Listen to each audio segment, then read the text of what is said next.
માન્યતા છે કે જો તમે પૂજા કર્યા પછી તમારું જે આસન પર તમે બેસીને પૂજા કરી છે તે ઉઠાવીને યોગ્ય જગ્યાએ નથી મૂકતા તો તમે જે પૂજા દ્વારા જે પુણ્ય મેળવ્યું છે, જે આધ્યાત્મિક લાભ મેળવ્યો છે તે જે વ્યક્તિ આસન ઉચકે છે તેને મળી જાય છે.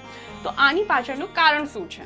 ઉપનિષદ જેવા શાસ્ત્રીય ગ્રંથોમાં આસનને ઇન્સ્યુલેટર તરીકે વર્ણવવામાં આવે છે.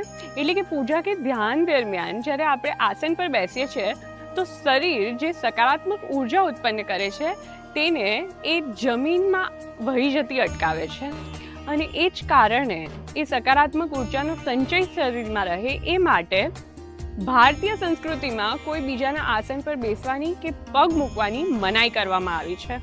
વાસ્તુશાસ્ત્ર જે છે તે ઉર્જાના પ્રવાહના સંચાલન પર ભાર મૂકે છે અને પૂજાનો વિસ્તાર એ મહત્તમ ઉર્જાનું કેન્દ્ર માનવામાં આવે છે અને પૂજા અથવા તો આસન એને પણ એક પૂજાની પદ્ધતિનો જ ભાગ ગણવામાં આવે છે. એટલે કે જ્યારે આપણે પૂજાના સમાપન વખતે જ્યારે એ આસન વાળીને મૂકીએ છીએ અને એને વ્યવસ્થિત યોગ્ય જગ્યાએ મૂકીએ છીએ ત્યારે એને પૂજાનું સમાપન કાર્ય માનવામાં આવે છે.